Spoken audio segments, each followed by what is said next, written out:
श्री रमेश विधुड़ी ji. Sir question number 184। The statement is laid on the table of the. माननीय question number 184। Sir, America के और रसिया के अंदर जिस प्रकार से पेट्रोल की जो कीमतें हैं सर, वो अगर स्टेबल रह सकती हैं तो भारत में भी वो हर प्रतिदिन जो उतार चढ़ाव उनका होता है जी, जिससे असमंजसता की स्थिति लोगों के अंदर मन में बनी रहती है। क्या भारत सरकार भी, मंत्रालय भी कोई ऐसी नीति बनाए कि पेट्रोल और डीजल की जो कीमतें हैं वो स्थायी रूप से कहीं ना कहीं एक निश्चित समय पर टिकी रहें, जिससे कि कहीं ब्लैकमेलर उनको कभी कभी लाभ उठा लेते हैं कि रात को सेल करने में 1 घंटा 2 घंटा पहले बंद कर देते हैं, अगर रेट बढ़ेंगे जी, सस्ते होते हैं तो वो उसे अगले दिन तक भी ब्लॉक करने की कोशिश करते हैं जी। Sir, before I start the answer, Honorable Petroleum Minister is also next to me. He can correct me if I'm wrong. Nowhere in the world the prices of petroleum or crude is kept steady for a predictable duration of time. They are normally linked with all the fluctuations in the global market. ये वित्त मंत्री के रूप में इसलिए प्रश्न आ गया ये कि वो टैक्स का विषय है, इसलिए फाइनेंस के अंदर में आ गया है। आपको नहीं पता, मैं जनरल बात बता रहा हूँ, लोग सोच रहे होंगे कि ये क्वेश्चन वित्त मंत्री जी क्यों जवाब दे रहे हैं। इसमें क्वेश्चन में एक बात पढ़ोगे कि टैक्स का विषय आ गया, इसलिए फाइनेंस डिपार्टमेंट में आ गया।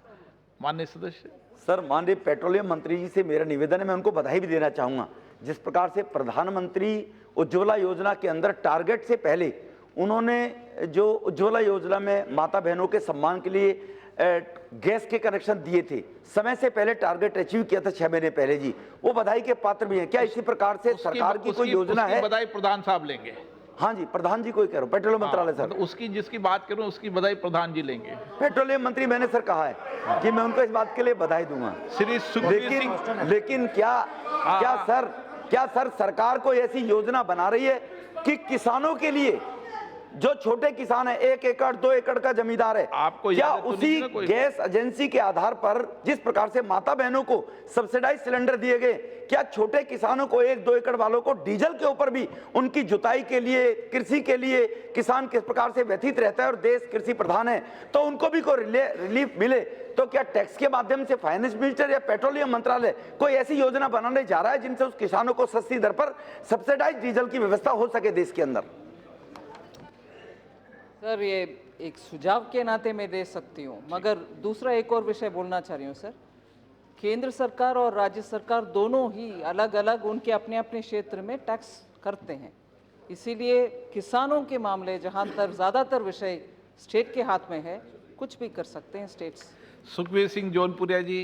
सर, यही आपके माध्यम से मेरा सवाल है कि जिस हिसाब से राजस्थान के अंदर में करीब 4 रुपये डीजल महंगा है और हरियाणा दिल्ली में कम है, तो राजस्थान किसान को आज उसका ज़्यादा भुगतान करना पड़ रहा है।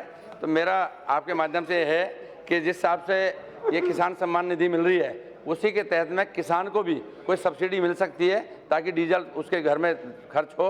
एक बात। दूसरा, क्या जीएसटी के अंडर में लाने की कई बार प्रक्रिया सुनी है, तो तेल और पेट्रोल को, दोनों चीज़ों डीजल पेट्रोल को जीएसटी के अंडर में लाने की माननीय मंत्री बताएं कब तक इसका विचार है? सर, राजस्थान के विषय जो माननीय सदस्य ने बात जिक्र की, अच्छा विषय है। मैं शायद उसको एमपी साहब राजस्थान सरकार से भी बात करें, अगर उधर कुछ कम कर सकते हैं तो सबको फायदा हो सकते हैं, इसीलिए राजस्थान सरकार से वो बात करना चाहिए, ना कि हमसे। श्री दयानिधि मारन सर, जी। एक और विषय सर, जीएसटी के बारे में बात किए हैं, कब जीएसटी में लागू आएगा पेट्रोल और डीजल? ये जीएसटी काउंसिल में जहां पूरे राज्यों का वित्त मंत्री लोग भी बैठते हैं, उधर तय करने वाले विषय।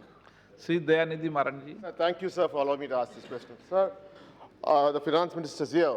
I'm sure, sir, already the economy is going the downswing. The GDP is going towards a world historical low. Sir, we said one nation, one tax. But even now, sir, the GST, the states are still taxing the petroleum products differently, and there's no uniformity amongst the states.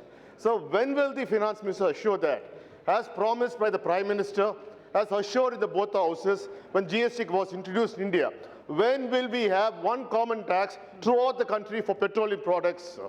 Thank you. Sir, the honorable member must be quite aware, and he probably is cognizant of the fact that even at the stage of bringing the GST in, the empowered council before the GST council was formed also had discussed this whole matter in a great detail. And even if at that stage there wasn't much of a consensus on the matter, it was nevertheless brought under the GST, but with zero rate. The provision has been made as to whenever the states represented in the GST council will decide that petroleum can be brought under the GST, the provision is available. It's only for fixing the rates with a consensus. So we did go through, and I record here my appreciation to my predecessor, Shri Arun Jaitley, who had sat with all the state governments and in a very consensus building style, he had brought the petroleum into the GST amendment at the zero rate. Now it's for the GST council and the various ministers there to take a call on what rate at which they want to bring it in. So in a way, petroleum products are already in there, but determining of the rate is with the council. Question number